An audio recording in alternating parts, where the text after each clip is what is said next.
Morning Glory, Morning Glory, rămânem fără valori. Bonjurică, uite că am revenit la Morning Glory, Morning Glory și avem un invitat pe care l-am tot anunțat până acum. Lumea se va înghesui să-l asculte vorbind la un seminar despre cum să îți îngrijești banii și cum să ajungi, dacă nu cel puțin bogat, mai degrabă liniștit în privința banilor și să ai o relație sănătoasă cu ei. Așa, cu ea, cum ar spune frații unguri. Deci, în concluzie, până una alta, îi spun hello, welcome, Robert Kiyosaki. Oh, thank you. Thank you very much. You came. So it's going to be an interview, but before that, we have some questions from our listeners, from our audience, and there are people who are very keen to meet you and listen to you and hope their life would change, maybe. Yes. Do you always have this kind of reaction from your public? Do they expect very, very much from meeting you or listening to you? You have to ask them. I don't know. Do you have feedback after your conferences? Always no, not regarding really. Their success in life, what happened after? Yeah. Lots of stories of success. Lots of stories of success. This is very good. I would like to present to our public Miruna Meiroșu. Ea este de la editura Curtea Veche, cea care s-a ocupat de publicarea cărților lui Robert Kiyosaki și anunță un pic programul domnului Kiyosaki în România. Deci, Miruna, bună dimineața! Da, într-adevăr, cam de 20 de ani publicăm cărțile lui Robert Kiyosaki în România și în seara aceasta de la ora 19 la Diverta Carusel ne întâlnim la o sesiune de autografe și un Q&A cu Robert Kiyosaki. Veți găsi evenimentul și pe pagina noastră de Facebook. Iar în weekend avem conferința Wealth Masters la care domnul Kiyosaki, alături de toți speakerii importanți care pot aduce valoare adăugată pe partea de educație financiară, vor fi să ne dea multe sfaturi, să ne învețe cum să fim pregătiți pentru o criză. Bun, îți mulțumesc foarte mult. Vom avea și 3 câștigători ai unor invitații duble la evenimentul la care va fi prezidat de domnul Kiyosaki și vom primi și niște cărți. Bun, deci până una alta. Is it true that the publishing houses did not want to publish your first book? That's correct. And do you see any sense here? What happened? Well, the story of Rich Dad, Poor Dad is about my poor dad, who was an academic, PhD, school teacher, very good schools, Stanford, University of Chicago, Northwestern. But as you know, most school teachers are poor. They're not rich people. They think poorly. And so most publishers and most editors aren't rich. They're like my poor dad. Whereas my rich dad was my best friend's father. He had no schooling, but he was raised in a business.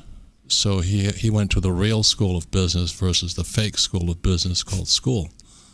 And so when I was 9 years old, my rich dad was teaching me differently. So I would go and work for him as an apprentice, and he would teach me certain things. They were opposite of what my poor dad said. Like my poor dad always says, get a job and save money. My rich dad says, you're not going to get rich that way. So I want to be rich. I said, why are some people rich and why are some people poor? And for those who read the book, you find out Rich Dad, Poor Dad, they're opposite. Rich people are opposite from poor and middle class people. What makes us poor, by the way? Education. Education? Yeah, inside all of us is a rich person. Most of us would like to be rich. I'm coming here this morning, everybody's driving to work. They want money, and all this, but they don't ever teach you what to do with that money. Or, is that the way to get rich?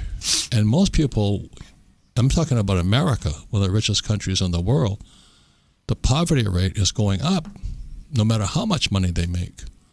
Because whether you're rich or poor happens inside your brain. Between the left ear and the right ear is where rich and poor take place. And in America today, there's a lot of anger, at the rich.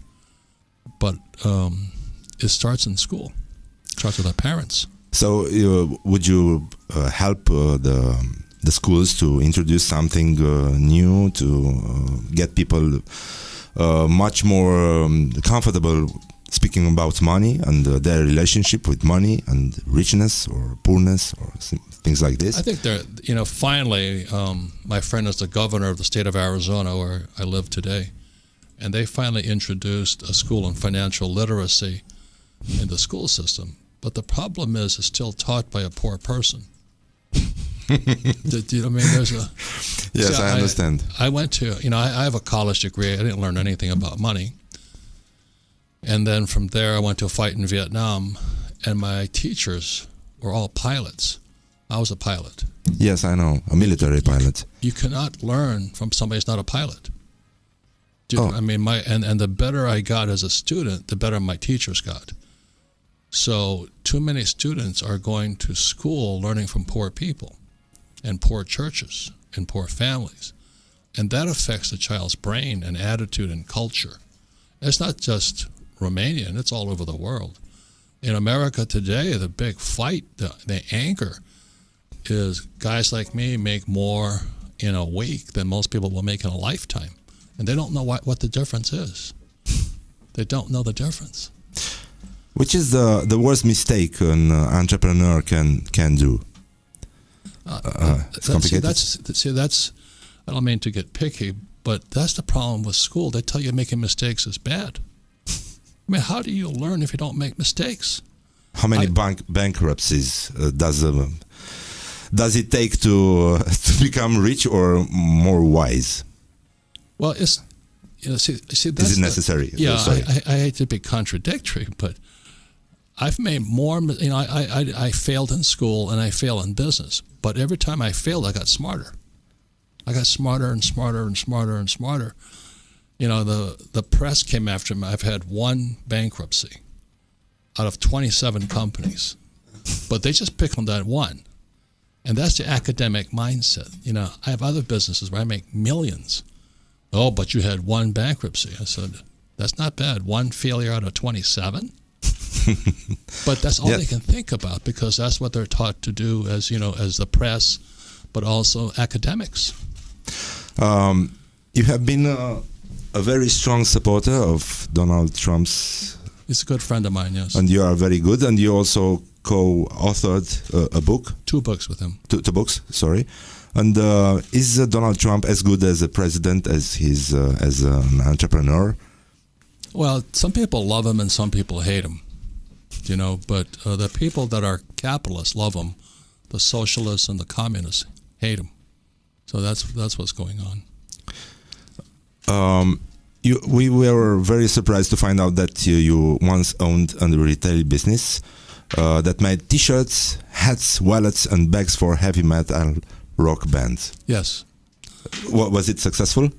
Yes. In the 80s? 70s and 80s. I worked with, most people don't know of it anymore, but there was a band called The Police, and Duran Duran, and Van Halen, and Boy George, those bands. And so I had the license to sell their products, legal products, a lot of illegal products. And so I would, my products were all at all the rock concerts, all the retail shops throughout America. And it was a very good business. I loved it. And then one day I decided I made enough money, now I better start teaching. So I started teaching instead. Entrepreneurship, not school. Which was your favorite band among your clients, let's say? I don't really know. I mean, you didn't like very much? I'm a businessman. I'm not a music fanatic. So you just chose rock music just like that? No, you just choose the band that, the word is called, the band's got to sell. Not all bands sell. It's like not all books sell. And, when you're in business, if it doesn't sell, don't do it. So there was a lot of bands, but they didn't, what in English is called merchandise. People didn't want to wear the T-shirt. They didn't want to wear the hat. So the bands that they wanted to wear were the heavy metal bands, like Judas Priest and all that. So it was the hard punk rock kids that loved the product. So you got to know your product, you got to know the band, you got to know your customer. There is there is a question that most people ask: why some entrepreneurs get rich and why some don't? Which is the tipping point of their success or failure? Well, that's what I want to get at, is this focus on failure. You will fail. The question is, do you learn from your failure? You look at, Bill Gates, he lost his company. Jobs lost his company. Bezos lost Amazon. He failed several times. Branson failed several times. And this is what I'm getting at, is if I had a kid, I wouldn't send him to school because they'll teach him that failure is bad. You have to learn how to fail and then stand back up again. It's like in sports, Mm-hmm. You fall down, you got to stand back up again. In life, you fall down, you stand back up again. But so many people, the people who are driving to work right now, they're so afraid of losing their job. They're so afraid of losing money. They're so afraid of starting something new because they might fail. And that's what's taught in school. So you are an advocate for a decent relationship with money. We shouldn't be their slaves, maybe. I'm not one. I just, Rich Dad, Poor Dad, Lesson 1 is the rich don't work for money. Mm-hmm. And people don't know what that means because all they know is they get up and go to work. They're like slaves. Do you know what I mean? They chase the dollar or the yen or the peso or the euro. And money is corrupt. America is when it comes to money, America is the most corrupt country in the world. They printed, $8 trillion after 2008. And Americans are still chasing it. We have some questions from our listeners, and how to get over the fear of investing in different startups, stock market, when you don't afford to lose too much. Don't invest then. No. You understand, the emotion is fear. Mm-hmm. What if I lose? What if I lose? What if I lose? If you cannot, and that's always a possibility. So I flew in Vietnam, and everybody says, you're going to die. I said, I might die. I might also live.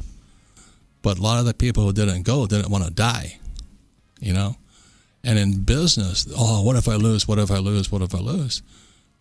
I take classes. I'm always studying. When I learned to invest in real estate, I take classes. I just came back from a class 4 months ago. I was in the Caribbean studying real estate upon a cruise ship. Because things are changing so fast all the time. I'm constantly studying investing.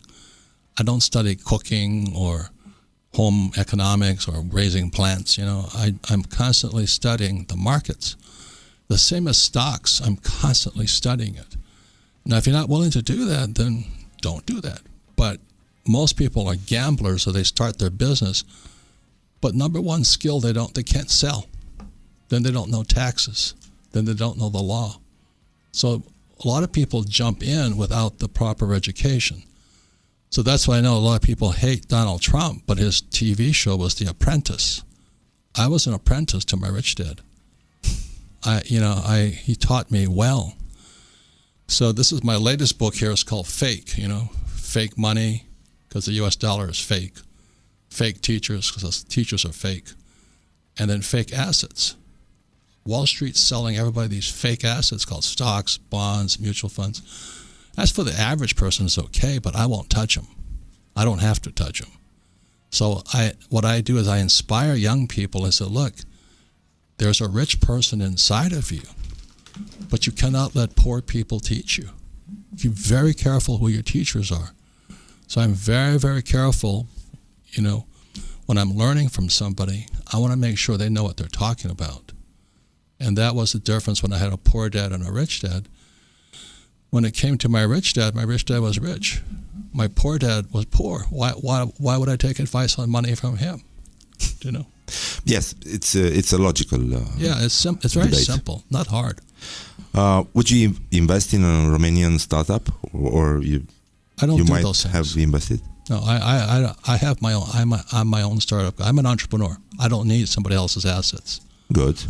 I'm not saying I wouldn't, but if you're a real entrepreneur, you can start your own. You can start your own startups. And if you look at my business, it's worldwide. I make a lot of money here in Romania from book sales and game sales and things like this. So it's like the most important thing I say to young people, choose your teachers wisely. Do not listen to poor failures, people who are afraid. Listen to people who have already gone where you want to go. And then if you fail, admit it. Learn from it. Don't pretend you didn't make a mistake. Mistakes are very important. That's how you learn. And the number 3 would be legal, ethical, and moral. Corruption, I know in your country, is rampant. My country, it's rampant. Everybody's a crook, it seems. So you got to choose your teams carefully. Very careful who you do business with. I don't do business with people who drugs, into other things, because they're not, your partners are crucial to you.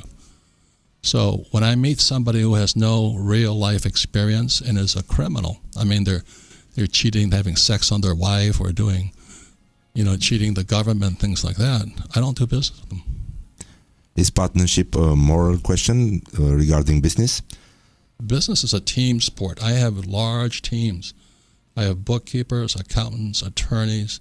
Got to pay politicians too. You know what I mean? It's you play to win. The trouble with school, they teach you to play business like a golfer. You play by yourself. Business is like the game of soccer or rugby or basketball or football. I go out there with my team. And so the young guy just starting out, they're all by themselves, or they got their sister or brother with them. We crush them. Could you imagine going on a soccer field as one person, and you got how many guys on the field against you?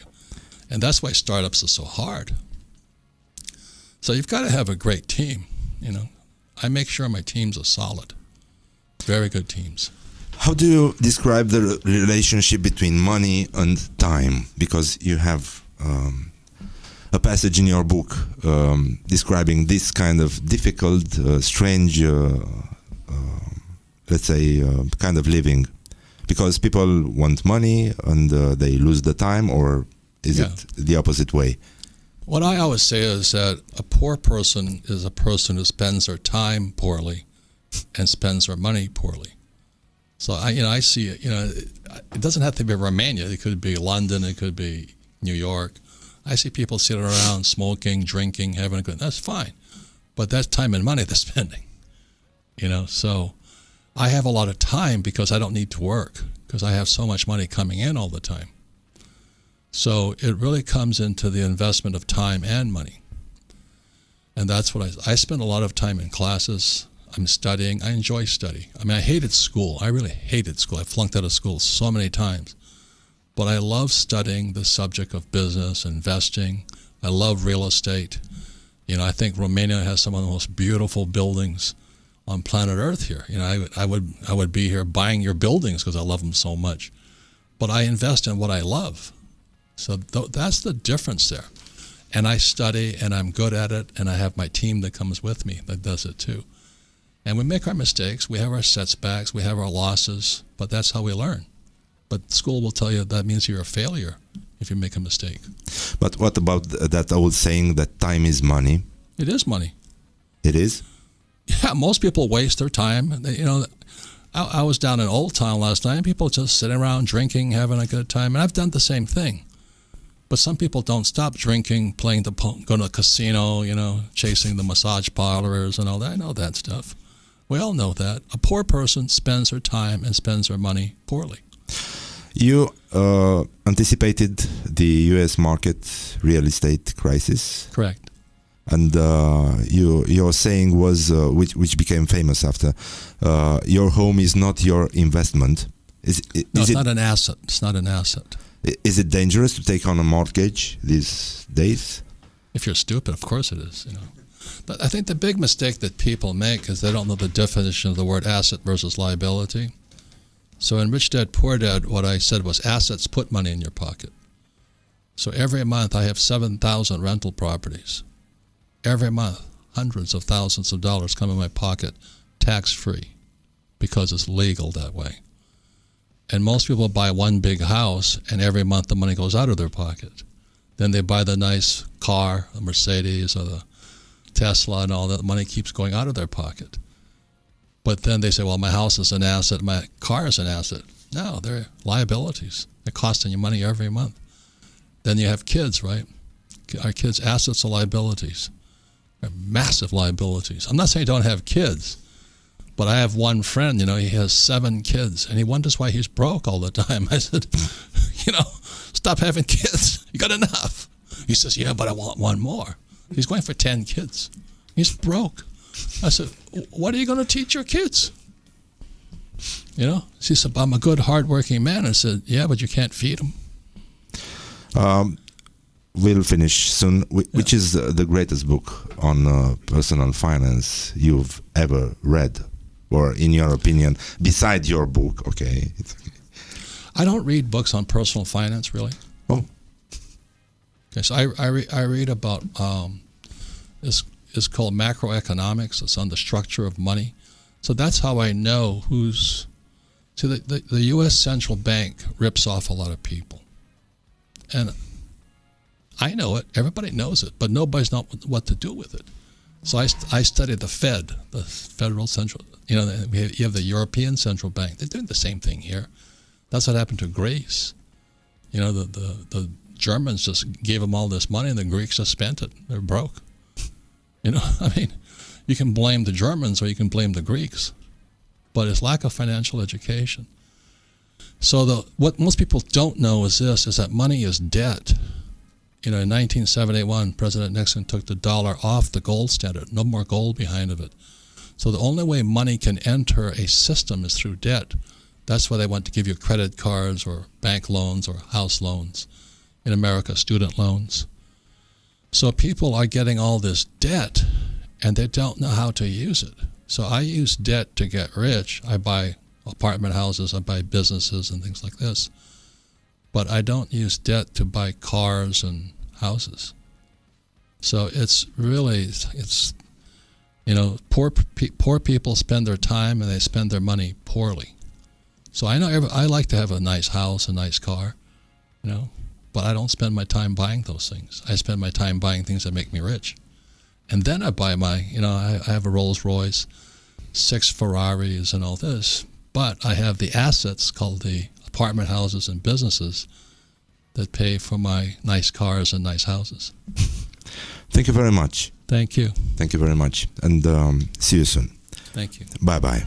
Asta a fost cam tot interviul pe care ni l-a acordat domnul Robert